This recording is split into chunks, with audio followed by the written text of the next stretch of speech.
Mari kita luruskan fakta, tidak ada perdebatan antara perdamaian dan perang.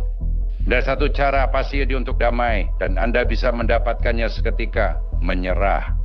Memang syadaknya risiko dalam setiap jalan yang kita tempuh selain ini. Namun sejarah mengajarkan bahwa risiko terbesar justru dari kebijakan menenangkan lawan.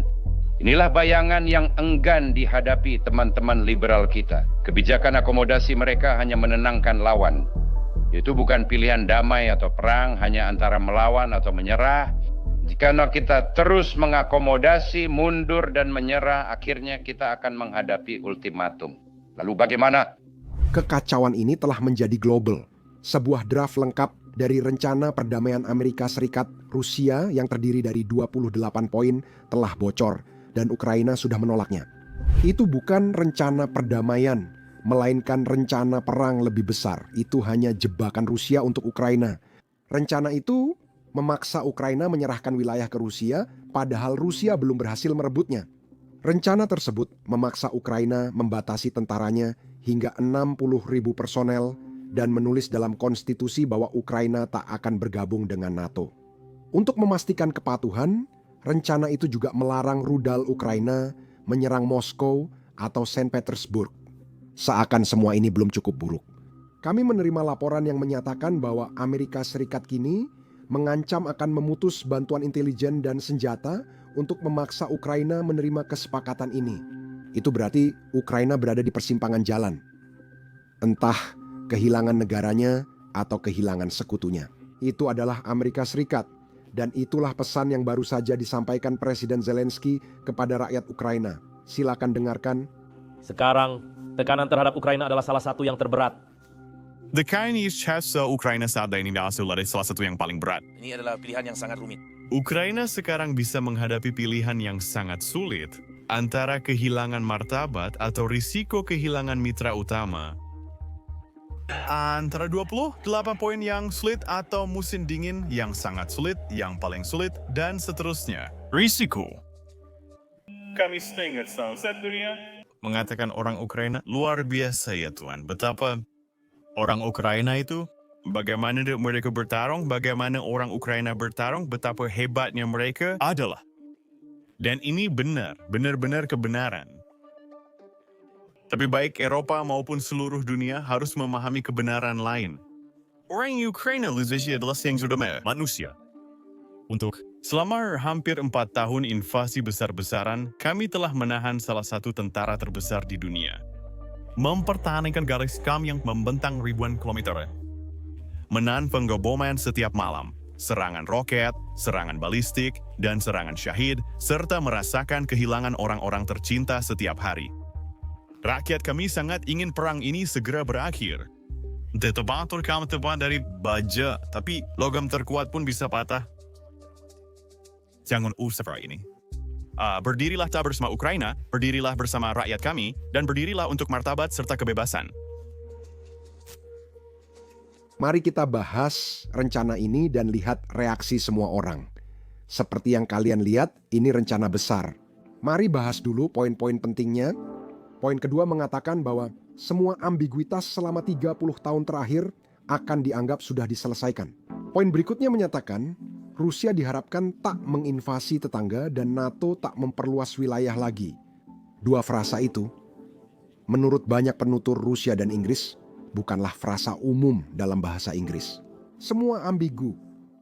Saya rasa saya tahu apa artinya. Saya tahu arti katanya, tapi saya tidak tahu kenapa mereka menggunakannya dalam kalimat ini. Poin kedua, diharapkan Rusia tidak menginvasi negara tetangganya. Itu juga kata dalam bahasa Rusia yang seperti itu lebih masuk akal di Rusia. Itu adalah frasa Rusia. Karena itu, banyak yang berspekulasi rencana ini mungkin hanya diberikan kepada Amerika Serikat oleh Rusia. Kita kini mencoba memaksakan ini pada Ukraina. Saya ingin membagikan teori tersebut meski belum pasti. Mari kita bahas poin penting, yaitu poin ketiga yang menyatakan NATO tidak akan memperluas lebih jauh. Hampir semua negara NATO menolak ini, tapi bukan berarti NATO tidak akan memperluas. Mereka sudah jelas bahwa seharusnya bukan Rusia yang memutuskan apakah lebih banyak negara bergabung dengan NATO atau tidak. NATO tidak pernah memperluas. Negara-negara mengajukan permohonan, lalu permohonan mereka diterima atau ditolak oleh negara-negara NATO. Keputusan penambahan anggota NATO seharusnya menjadi urusan antara negara-negara NATO dan calon anggota baru. Bukan negara seperti Rusia yang menyerang tetangganya seperti hampir setiap tahun. Tapi mari kita lanjutkan. Poin 6 menyebut jumlah personel angkatan bersenjata Ukraina dibatasi 60.000 orang. Banyak yang mempermasalahkan rencana ini, jadi saya ingin memberi sedikit konteks. Saat Ukraina berperang, personel Angkatan Darat Ukraina berjumlah 90.000 orang. Jadi, 60.000 bukanlah penurunan signifikan dalam jumlah tentara. Namun poin kedua, seperti disetujui banyak ahli, saat ada perdamaian, semoga segera terjadi. Ukraina tidak akan mempertahankan tentara dengan 90.000 personel. Itu terlalu mahal, terutama untuk ekonomi seperti Ukraina. Tentara mereka akan dikurangi jadi sekitar 50.000. Jadi angka 60.000 sebenarnya tidak sebesar masalah bagi Ukraina seperti yang banyak orang bilang. Sekarang, lanjut ke poin ke-8, NATO sepakat tidak menempatkan pasukan di Ukraina. Pertama-tama, NATO bahkan tidak pernah menyebutkan bahwa mereka akan menempatkan pasukan apapun. Negara-negara Eropa membentuk koalisi sukarela dan merencanakan penempatan pasukan Eropa di Ukraina setelah perdamaian tercapai. Jika Rusia tidak kembali dan menyerang lagi setelah memperkuat persenjataan. Dan itu adalah sesuatu yang sebelumnya disetujui oleh Presiden Trump. Itulah rencananya. Presiden Trump sebelumnya juga menyatakan keinginannya melakukan hal itu. Namun kini, tampaknya kita enggan melakukannya dan memaksakan pada Ukraina. Yang tampaknya agak kontraproduktif, karena saat Eropa mencoba melakukan sesuatu, kita pada dasarnya berkata, "Hei, apapun yang kalian lakukan saat ini tidak berguna." Namun, mari kita lanjutkan. Poin 10 membahas jaminan Eropa dan Amerika Serikat akan menerima kompensasi. Jika Ukraina menyerang Rusia, mereka kehilangan jaminan itu. Namun, Ukraina tidak pernah menyerang Rusia, kecuali saat perang setelah invasi Putin. Saya rasa itu bagus untuk dimiliki. Berikutnya, jika Rusia menyerang Ukraina, selain respons militer yang tegas dan terkoordinasi, semua sanksi global akan diberlakukan kembali dan pengakuan atas wilayah baru serta semua manfaat dari kesepakatan tersebut akan dicabut. Bagian ini menyatakan, jika Ukraina menembakkan rudal ke Moskow atau Saint Petersburg tanpa alasan, jaminan keamanan batal berlaku. Sekarang, dengan poin ini, banyak orang mengatakan bahwa itu memaksa Ukraina untuk tidak memiliki rudal jarak jauh, tapi sebenarnya bukan itu kata-katanya. Kalau kamu baca lagi, kamu bisa lihat bahwa Ukraina bisa memiliki semua rudal yang mereka inginkan. Bukan rudal nuklir, tapi mereka bisa punya rudal apapun yang mereka mau. Mereka tak boleh menembak ke Moskow dan Saint Petersburg tanpa konsekuensi. Itu maksud poinnya. Jadi, jika terjadi perang, menurut saya itu alasan cukup untuk menargetkan Moskow atau Saint Petersburg. Dan saya yakin itu adalah sesuatu yang ingin diklarifikasi oleh orang-orang Ukraina. Karena apa sebenarnya arti dari alasan itu? Apakah maksudnya Anda hanya boleh menyerang Moskow jika Rusia menembakkan rudal dari sana? Itu terdengar agak berlebihan. Namun, itu tidak melarang Ukraina punya rudal jarak jauh, jadi itu hal positif. Sekarang, poin 11 mengatakan bahwa Ukraina memenuhi syarat untuk menjadi anggota Uni Eropa. Ukraina akan mendapat akses preferensial sementara ke pasar Eropa selama masalah ini dipertimbangkan. Itu jelas salah satu poin positif dari rencana ini. Poin 14 berkaitan dengan dana yang dibekukan, yaitu uang Rusia pada dasarnya yang ada di bank-bank barat. Jadi, untuk memberikan sedikit konteks lagi, sekitar 300 miliar dolar uang Rusia, ini seperti uang pemerintah, bukan uang oligarki atau warga Rusia.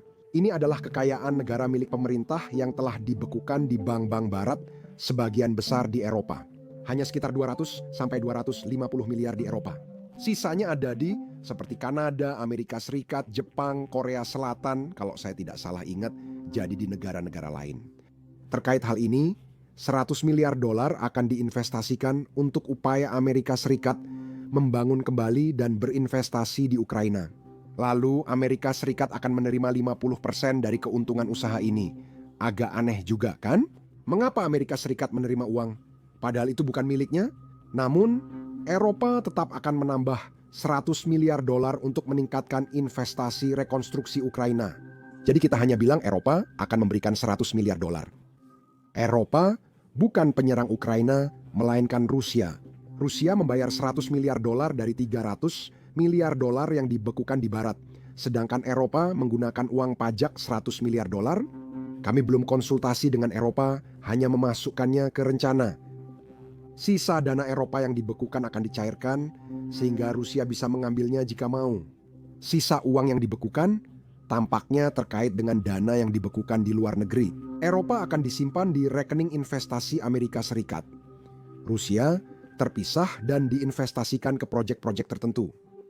Dana ini pada dasarnya ditujukan agar Rusia lebih terlibat secara ekonomi di negara-negara lain, sehingga mereka tidak memulai perang lagi. Ide bagus, namun pada 2014 dan bahkan 2008 Rusia sudah terlibat ekonomi dengan negara barat. Putin tetap melakukan invasi. Jika ini hanya soal uang bagi Putin, dia tak akan bicara membangun kembali Uni Soviet, yang sebenarnya bukan tempat terkaya di dunia. Secara ekonomi, itu memang kekuatan besar, tapi rakyatnya tidak benar-benar sejahtera. Dan di atas semua itu, semua ini seolah-olah kita justru memberi hadiah kepada Rusia karena telah menginvasi sebuah negara, karena mereka seolah-olah kehilangan 300 miliar dolar. Sekarang kita bilang, hey, taruh 100 di Ukraina, sisanya bisa kamu ambil kembali. Yang mana sama sekali tidak produktif. Uang itu Rusia seharusnya tidak pernah bisa menyentuh uang itu lagi. Tidak peduli perdamaian seperti apa yang kita capai di Ukraina, dan saya sangat mendukung Rusia kembali ke ekonomi dunia setelah kita memiliki perdamaian jangka panjang di Ukraina. Karena kita tidak ingin terus menghukum Rusia, karena itu hanya akan mendorongnya untuk memulai lebih banyak perang lagi. Tapi itu seharusnya bukan sesuatu yang menjadi prioritas saat ini. Prioritasnya harus membawa perdamaian di Ukraina dan kemudian fokus memastikan Rusia tidak melakukan hal ini lagi setelahnya. Mari lanjut ke poin berikut. Poin ke-16 menyebut, Rusia akan menetapkan kebijakan non-agresi terhadap Eropa dan Ukraina dalam undang-undangnya. Sekarang, undang-undang di Rusia lebih seperti saran, terutama untuk Putin. Karena penting untuk diingat, ketika Putin naik ke tampuk kekuasaan, ketika dia menjadi presiden, ada batas 2 masa jabatan untuk presiden Rusia. Dia masih berkuasa 26 tahun kemudian. Jadi, undang-undang sebenarnya tidak bisa menghentikan Putin melakukan apapun yang dia mau. Mari lanjutkan. Poin 19 mengatakan bahwa pembangkit listrik tenaga nuklir Zaporizhia akan dijalankan di bawah pengawasan internasional dari Badan Atom Internasional. Dan listrik yang dihasilkan dari pembangkit tersebut akan didistribusikan secara merata antara Rusia dan Ukraina. Saya rasa ini adalah hal yang cukup positif, karena pembangkit nuklir tersebut yang saat ini merupakan yang terbesar di Eropa, sekarang berada di bawah kendali Rusia. Tapi pembangkit itu berada tepat di garis depan. Jadi Rusia sebenarnya tidak bisa benar-benar menggunakannya, karena Ukraina pada dasarnya bisa menghentikan mereka untuk menggunakannya. Jadi ini mengatakan bahwa, hey, pembangkit ini akan dijalankan oleh sebuah badan internasional, dan baik Ukraina maupun Rusia sama-sama mendapat manfaat dari itu. Mungkin ada sesuatu yang saya lewatkan. Jadi kalau kalian tahu lebih banyak dari saya, beritahu saya di kolom komentar di bawah. Tapi menurut saya ini tampaknya agak positif. Tapi mari kita bahas hal yang paling penting, yaitu wilayah. Itu adalah poin nomor 21. Poin 21. Poin pertama adalah Crimea. Luhansk Donetsk akan diakui sebagai de facto milik Rusia, termasuk oleh Amerika Serikat. Saya tidak yakin Ukraina akan dipaksa mengakui hal ini, mungkin tidak, tapi kita belum tahu dari sini. Tapi tetap saja bodoh kalau negara-negara lain akan dipaksa untuk melakukan itu hanya karena Rusia menyerbu dan mengambil alih. Hal penting lainnya, Rusia tidak sepenuhnya menguasai Luhansk, Donetsk. Mereka belum menguasai banyak wilayah yang mereka inginkan. Kita akan bahas itu sebentar lagi. Kherson dan Zaporizhia akan dibekukan di garis kontak, artinya pengakuan de facto di sana. Jadi artinya Rusia ingin mengambil alih seluruh wilayah ini, itulah yang selama ini mereka inginkan. Jadi Rusia ini adalah hal pertama yang tampaknya Rusia menyerah, yang pada dasarnya Rusia mengatakan, hey, kami tidak akan mengambil alih sisa wilayah Kherson dan Zaporizhia yang saat ini tidak kami kuasai. Jadi ini adalah konsesi pertama yang dibuat Rusia sepertinya. Dan poin C mengatakan Rusia akan melepaskan wilayah lain yang disepakati yang mereka kuasai. Di luar 5 alasan yang mana sangat kecil. Di peta, wilayah Ukraina Utara yang dikuasai Rusia hanya sekitar 1-2%, jadi sangat kecil. Tapi poin terakhir ini, pasukan Ukraina akan mundur dari wilayah Donetsk, itu bagian Donbas yang belum bisa dikuasai Rusia selama 14 tahun. Pasukan Ukraina akan mundur dari sana dan wilayah ini akan menjadi demilitarisasi. Zona netral, tapi ini akan menjadi wilayah Rusia menurut pengakuan internasional. Pasukan Rusia tak bisa masuk. Izinkan saya jelaskan, Kenapa ini penting? Jadi bagian ini disebut sabuk benteng Ukraina. Mereka punya banyak garis pertahanan yang sulit direbut Rusia. Selain itu, banyak pabrik di sana bisa dimanfaatkan Rusia jika mereka ingin menguasai negara atau wilayah ini. Pada dasarnya untuk lebih mendukung tentara, tapi selain itu, selain garis pertahanan dan seperti pentingnya semua pabrik dan sebagainya, ada juga hambatan nasional. Jadi garis pertahanan alami yang bisa digunakan Ukraina untuk memastikan Rusia menderita kerugian besar. Putin mungkin akan kehilangan 1 juta orang lagi demi mencoba menguasai wilayah ini. Kini, kita pada dasarnya memaksa Ukraina menarik pasukan demi perdamaian yang diharapkan bertahan di masa depan. Tapi yang sebenarnya terjadi adalah Rusia, katakanlah untuk 1 atau 2 tahun ke depan, Rusia akan berkata, "Hei, kami tidak akan menempatkan tentara di sana." Tapi setelah itu, begitu Rusia sudah mempersenjatai diri kembali dan ekonominya sedikit lebih stabil, Putin telah belajar dari kesalahan yang dia buat pertama kali. Tentara Rusia akan masuk lagi, dan kali ini tentara Ukraina tidak akan berada di bagian itu untuk bertahan. Mereka tidak akan ada di sana untuk benar-benar melawan kemajuan Rusia. Dan itu berarti begitu Rusia menguasai wilayah ini, mereka akan memiliki kemampuan lebih untuk menembus wilayah Ukraina lainnya, yang akan lebih mudah daripada bagian Donbas ini, karena bagian ini sudah sangat diperkuat. Ini adalah salah satu hal paling bodoh yang ada dalam rencana tersebut. Dan saya tidak percaya Amerika Serikat benar-benar memaksakan hal ini di Ukraina. Dan seolah-olah ini belum cukup buruk, kita juga memberikan Rusia uang yang hilang dengan menyimpannya di negara-negara barat dan menginvasi negara lain. Kamu melanggar hukum internasional, kamu seharusnya kehilangan uang internasionalmu. Jadi ini gila kalau kita akan mengembalikan 200 miliar dolar kepada mereka dan kita seolah-olah sedang memberi hadiah kepada mereka, kita memberikan mereka tanah yang bahkan tidak mereka kuasai. Inilah alasan tepat mengapa Ukraina sudah menolak hal ini. Saya rasa akan ada lebih banyak negosiasi lagi. Ada beberapa bagian bagus, jadi ini bukan rencana yang sepenuhnya buruk. Tapi saya berharap rencana akhirnya nanti jauh lebih baik dari titik awal ini dibandingkan dengan apa yang ada sekarang. Ini yang disampaikan Ukraina kemarin di Perserikatan Bangsa-Bangsa. Pertama dari sementara Ukraina siap untuk terlibat dalam negosiasi yang bermakna untuk mengakhiri perang ini, termasuk di tingkat para pemimpin. Garis merah kami jelas dan tidak tergoyahkan. Istilah kuadrat berharis ada penyikian baik formal maupun informal atas wilayah Ukraina yang diduduki sementara oleh Federasi Rusia sebagai bagian Rusia. Di tanah kami tidak untuk dijual. Ukraina tidak akan menerima batasan apapun atas haknya untuk membela diri atau atas ukuran dan kemampuan angkatan bersenjata kami. Kabinet dia juga akan mentolerir pelanggaran apapun terhadap kedaulatan kami, termasuk hak berdaulat kami untuk memilih aliansi yang ingin kami ikuti. Proses perdamaian sejati harus menghormati prinsip utama, tak ada hal tentang Ukraina tanpa Ukraina dan tentang Eropa tanpa Eropa. Kami juga menerima laporan bahwa Amerika Serikat mengancam Ukraina memutus intelijen jika mereka menolak rencana ini. Saya yakin itu ada benarnya. Amerika Serikat memang memberi tekanan ke Ukraina, tapi saya tetap berhati-hati. Seperti mempercayai semua laporan ini, karena banyak informasi yang bermunculan dari sini. Utusan Rusia Kirill Dmitry, dia hanya berkeliling memberikan kutipan anonim kepada semua orang dan semua lembaga media ini. Mereka tidak menyebutkan siapa yang memberikan kutipan itu. Mereka hanya mengatakan orang yang mengetahui masalah ini. Dan laporan ini juga mengatakan hal yang sama. Orang yang mengetahui masalah ini. Saya yakin Amerika Serikat menekan Ukraina karena sudah dikonfirmasi Presiden Zelensky.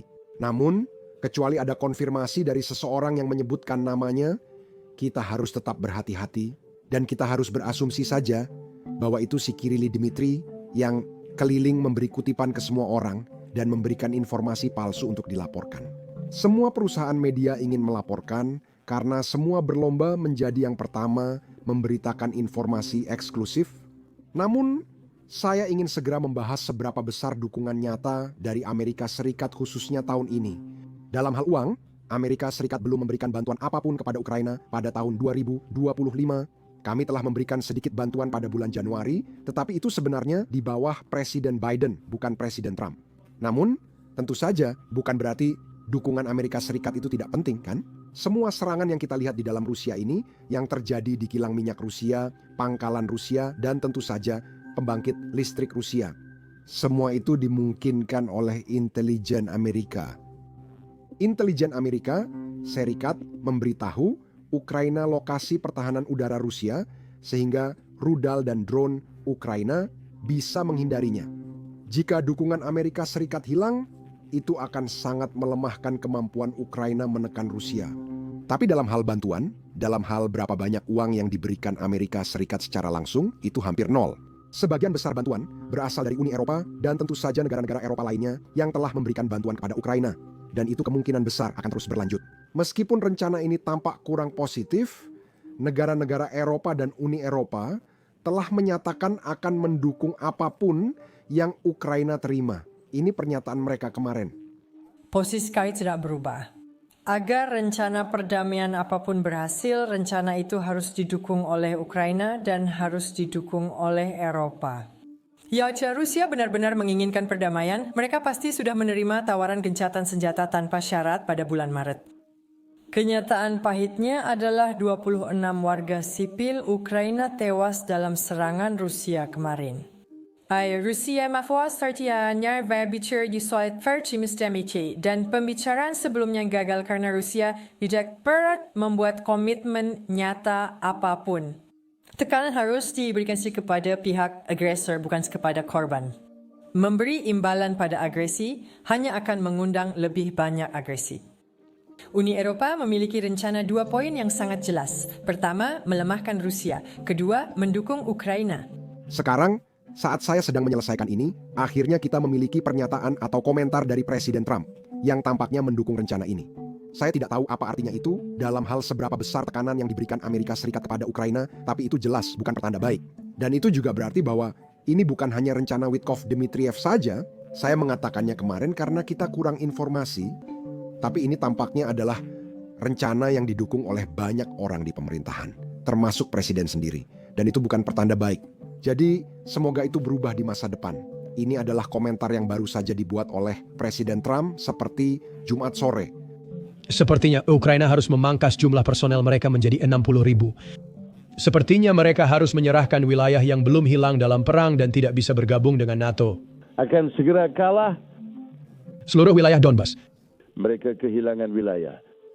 Hanya kita di sini untuk satu hal, kita menginginkan pembunuhan ini.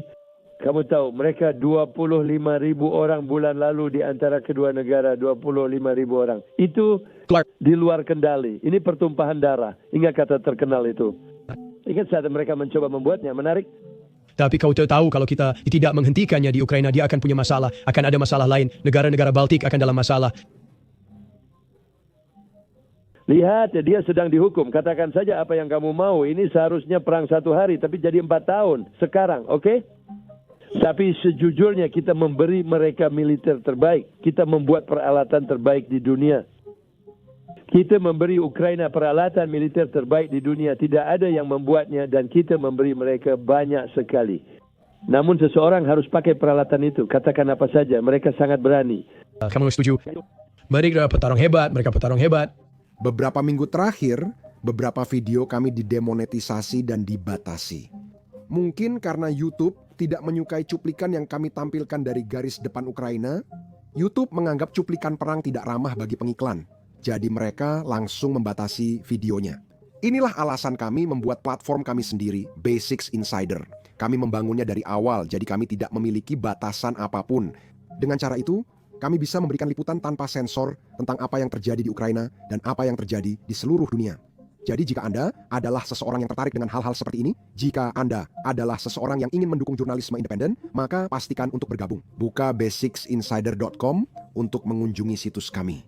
Anda dapat klik tautan di deskripsi atau scan kode QR di layar. Bergabung memungkinkan Anda menonton banyak konten yang tidak bisa kami unggah di YouTube. Tapi selain itu, Anda juga akan mendukung channel kami dan mendukung liputan kami. Jadi terima kasih banyak. Nama saya Sam dan sampai jumpa di video berikutnya.